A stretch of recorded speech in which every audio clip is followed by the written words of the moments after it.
Je dois dire qu'il y a de très nombreux progrès qui ont été réalisés. J'ai visité la Chine de nombreuses fois. J'y suis allé 30 ou 35 fois. J'y ai vu de nombreux endroits magnifiques. Mais ce qui m'a le plus impressionné, c'est, je pense, ma rencontre avec le président Xi Jinping. Je l'ai rencontré lors de sa première visite d'État aux Pays-Bas. C'était sa première visite à l'extérieur. Il est venu aux Pays-Bas en 2014. Et je l'ai rencontré brièvement et je lui ai serré la main. Et je l'ai rencontré en d'autres occasions aux Pays-Bas.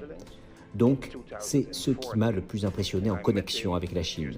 Vous devez vous souvenir que c'est il y a 45 ans que la Chine a ouvert ses portes. Deng Xiaoping a commencé sa politique d'ouverture et à ce moment, la Chine s'intéressait aux Pays-Bas parce que les portes étaient ouvertes. Il y a 4 ans, notre roi et notre reine sont allés en Chine. Maintenant, c'est plus difficile, mais l'histoire nous enseigne que dans des relations, il y a des hauts et des bas. Et je suis sûr que les relations vont se rétablir avec une bonne coopération, même si on ne peut pas se rencontrer encore. Nous avons donné des documents aux écoles pour enseigner aux élèves l'histoire de la Chine, pour leur dire « comme la Chine est belle » et nous organisons la fête du printemps, qui est un grand événement. Nous le faisons tous les ans et nous discutons aussi de la Chine et de ce que les Chinois font en ce jour. Nous discutons aussi des relations entre les Pays-Bas et la Chine.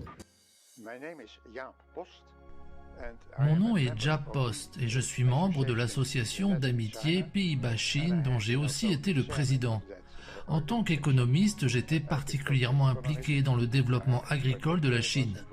Si vous regardez les relations diplomatiques entre les Pays-Bas et la Chine il y a 50 ans quand elles ont été établies, on voit bien que, par exemple, l'économie a beaucoup évolué et on peut voir que l'activité s'est beaucoup accrue dans un grand nombre de domaines et dans les relations entre les Pays-Bas et la Chine.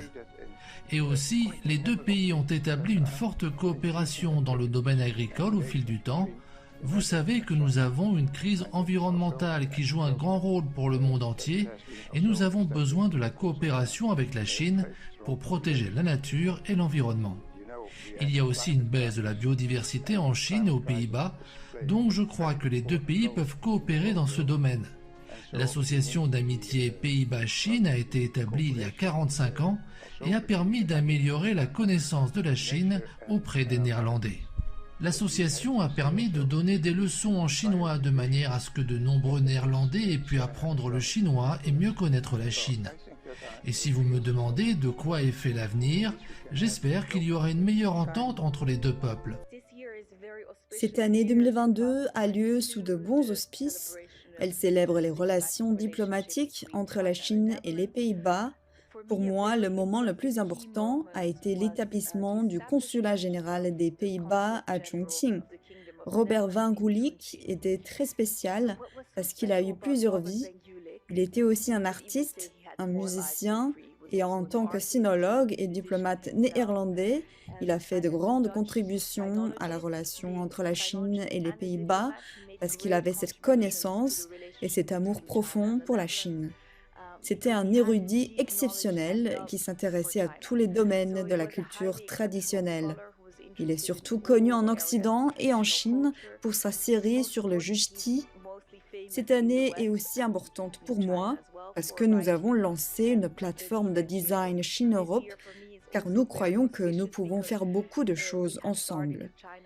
Spécialement quand on regarde les problèmes du monde qui nous affectent tous. Les Néerlandais et les Chinois réfléchissant ensemble arrivent à des projets vraiment intéressants. Des projets intéressants pour les Pays-Bas et la Chine, mais aussi pour le monde entier. Et en ce moment, spécialement après la pandémie, nous devons continuer le dialogue et continuer à apprendre les uns des autres parce qu'il y a beaucoup de connaissances des deux côtés qui sont nécessaires, spécialement si on veut faire quelque chose à l'échelle mondiale. Nous devons le faire ensemble.